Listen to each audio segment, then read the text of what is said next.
আপনি যে বিএনপিকে আপনার শত্রু দেখছেন, একই কাজ আওয়ামী লীগ করলে তাকে মিত্র কেন ভাবছেন? আপনি আওয়ামী লীগ সরকারকে ক্ষমতায় রাখার জন্য বা ক্ষমতায় আনার জন্য আওয়ামী লীগ সরকারের এই যে একই রকম পজিশন, যেটাতে আসলে আপনি 2008-এ, 2007-এ, 2006-এ, 2001-এ বা তার আগে 96-তে আপনি যেটা বিরোধিতা করেছিলেন, এখন আপনি এটার পক্ষে কাজ করছেন। যদিও আপনি খুব ভালো করে জানেন, আপনার সংসদে দেওয়া বক্তব্য থেকে আমি কয়েকটা জিনিস শুধু আমি পিক করেছি, সেগুলো আপনাকে বলি। আপনি বলেছেন এই সংসদ সরকারের প্রতি কতটা দায়বদ্ধতা থাকতে পেরেছে তার মূল্যায়ন করা দরকার, মূল্যায়ন করা প্রয়োজন। আপনি উদ্ধৃত করে বলেছেন যে 57 মিনিট এই সংসদে 1 ঘন্টা বক্তৃতা হলে 57 মিনিট শুধু তোমার নিজের বা দলের বা নেতার কথা বলা হয়, 3 মিনিট শুধু মানুষের কথা বলা হয়। আপনি আরো এরকম অনেক কিছু বলেছেন, কিন্তু আপনি এর কি বলবো, তবু আপনি আওয়ামী লীগকে ক্ষমতায় দেখতে চান, কারণ আপনি মনে করেন বিএনপির হাতে ক্ষমতায় গেলে দেশটা কোথায় যাবে সেটা বিবেচনা করতে হবে। আপনি সাক্ষাৎকার দিয়ে বলেছেন প্রথম আলোকে, আমি সেটা উদ্ধৃত করছি। আপনি যে বিএনপিকে আপনার শত্রু দেখছেন, একই কাজ আওয়ামী লীগ করলে তাকে মিত্র কেন ভাবছেন?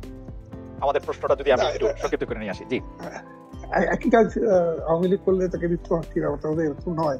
প্রথম কথা হচ্ছে যে বিএনপিকে শত্রু নয়, বিএনপিকে মনে করি যে বাংলাদেশের স্বার্থের বিরুদ্ধে এবং বাংলাদেশের জনগণের স্বার্থের বিরুদ্ধে তারা কাজ করেছে। তাদের অতীত ইতিহাসগুলো বিবেচনা করলেই আমরা দেখে আসি, বিশেষ করে যে বাংলাদেশে মৌলবাদী সাম্প্রদায়িক শক্তিকে পুনর্বাসন করা, তাদেরকে রাষ্ট্র ক্ষমতায় প্রতিষ্ঠিত করা, এই সমস্ত বিষয় এবং তাদেরকে সমস্ত রাষ্ট্র শাসন যত্নের মধ্যে তাদের শিকড় বিস্তৃত করার ক্ষেত্রে যে তারা যে সহযোগিতা করেছে কেবল নয়, তাদের তত্ত্বাবধানে যেটা হয়েছে এবং শেষ পর্যন্ত যেটা জঙ্গিবাদের রূপ নিয়ে বাংলাদেশের সামনে এক বড় বিপদের সাথে দাঁড়িয়ে গিয়েছিল, সেই জায়গা থেকে আমি মনে করি যে বিএনপি আজকে এখানে ক্ষমতায় আসার যদি প্রশ্ন তোলেন, তখন অবশ্যই আমি মনে করি যে সেই বিবেচনায় আওয়ামী লীগকে আমাকে ক্ষমতায় আসার প্রয়োজন। অনেকটি বাংলাদেশের যে মোটা থেকে যদি আমি বলি যে এত টাকা ঋণ খেলাপি, টাকা পাচার, দুর্নীতির প্রাসাদ রাজপ্রাসাদ করা, এমপি মন্ত্রী হলে সম্পদ বেড়ে যাওয়া, আওয়ামী লীগ যুবলীগ ছাত্রলীগের পরিচয় কোটিপতি হওয়া, সামনের বাইরে যাওয়া,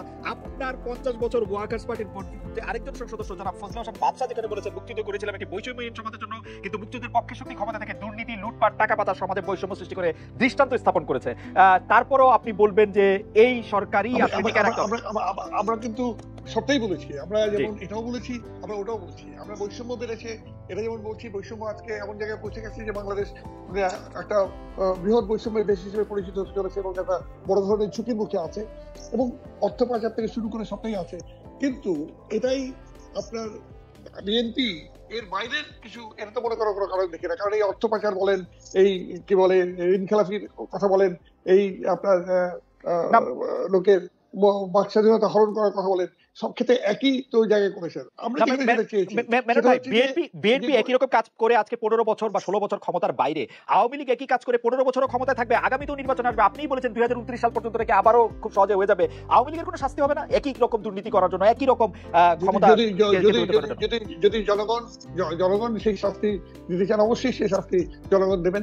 কিন্তু একই সঙ্গে আপনাকে এটা বলতে হবে যে আমরা বাংলাদেশ এই সময়কালে উন্নয়নের যে ধারাবাহিকতায় আমরা এগিয়েছি এবং সেই উন্নয়নের ধারাবাহিকতায় বাংলাদেশ উন্নয়নশীল দেশে স্তরে উপনীত হয়েছে এবং সেখানে মাথাপিছু আয় থেকে বৃদ্ধি করে সবকিছু হয়েছে। এবং নিচের দিকে আমি যেহেতু সমাজ কল্যাণ মন্ত্রণালয়ের সংসদীয় স্থায়ী কমিটির সভাপতি হিসেবে কাজ করে এবং মন্ত্রী হিসেবে এখানে কাজ করেছি সমাজ কল্যাণ মন্ত্রণালয়ে, সেখানে সামাজিক নিরাপত্তার যে বিধানটি, এটি আপনি কোন হিসেবে দেখবেন যেখানে গৃহহীনদেরকে গৃহ দেওয়া হচ্ছে অথবা ভূমিহীনদেরকে জমি দেওয়া হচ্ছে এবং সামাজিক নিরাপত্তার